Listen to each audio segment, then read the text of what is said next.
Mga idol, dahil sa flat yung ating gulong, yan. Flat na flat yung ating gulong. So tatanggalin natin ito mga idol para dalhin sa vulcanizing shop.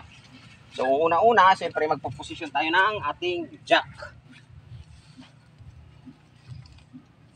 Ilagay sa ilalim.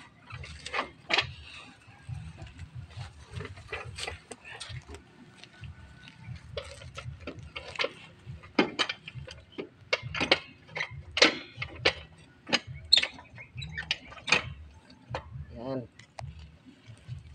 Tapos jajakan natin yung gulong natin.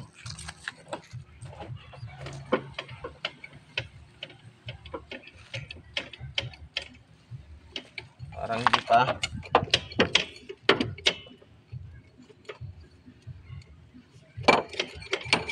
Parang hindi yata nahipitan. Ay, tama nga, hindi nahipitan.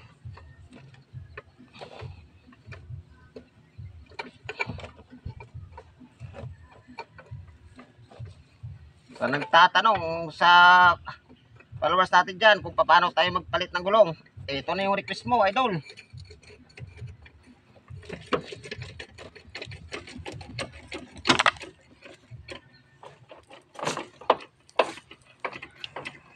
Ayan, kita mo, unti-unti na umaangat yung ating gulong.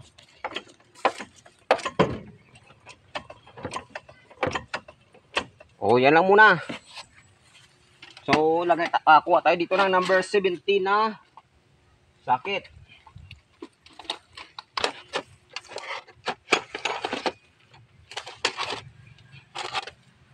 Para matanggal natin yung gulong.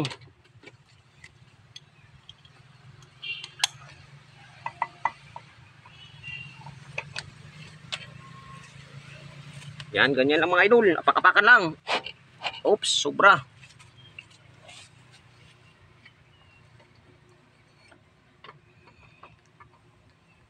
Ibaba muna natin ulit. Para ayaw umikot yung gulong.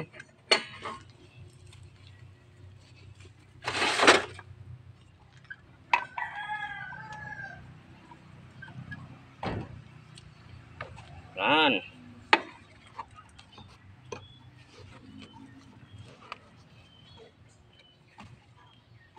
Iwagan muna natin mga idol yung ating mga tornilyo bago tuluyang iangat yung gulong.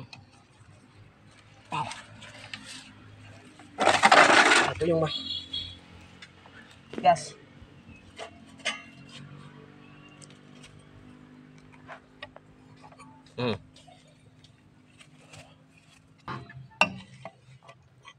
Tigas.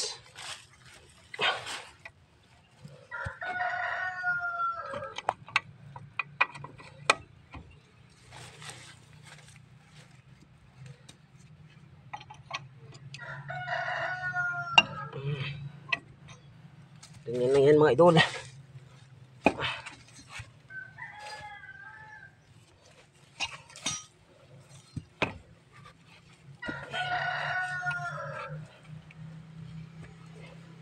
Didugan na yun.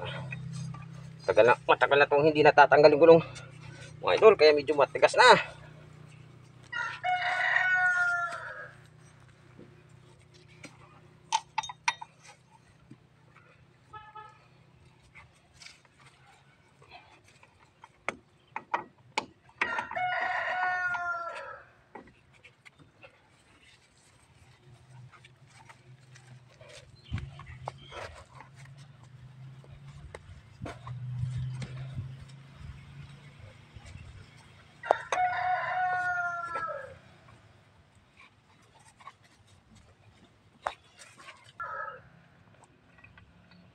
Yan, so may isang tornilyo na tayo na natanggal. May tatlo pa.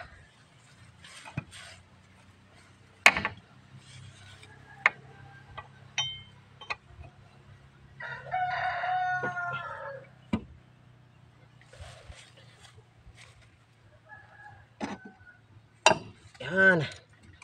Basta sabi nila, pag lumagatek, yun na daw yun. Kita nyo naman yung pawis ko mga idol. Grabe. Pinagpawisan tayo ng gusto. Lubang kiling.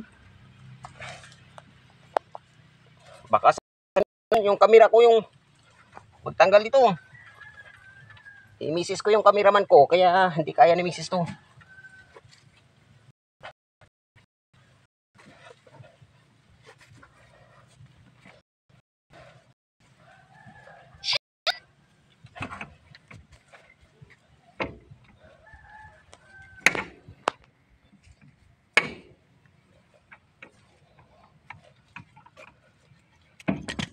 Oh, dalawang gulong na. Dalawang tornilyo.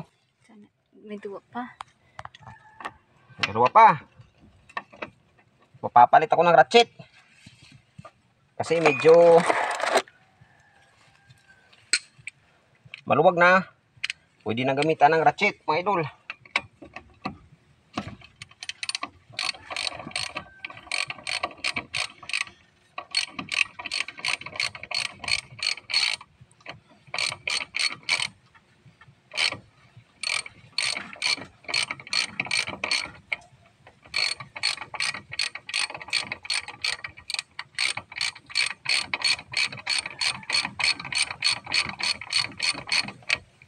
Para pass forward lang.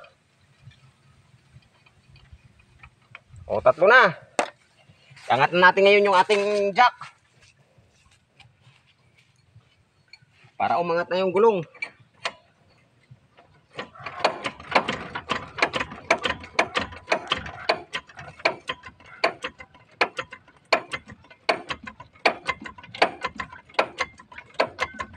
Yan. Dahil sa isa na lang. Ito na.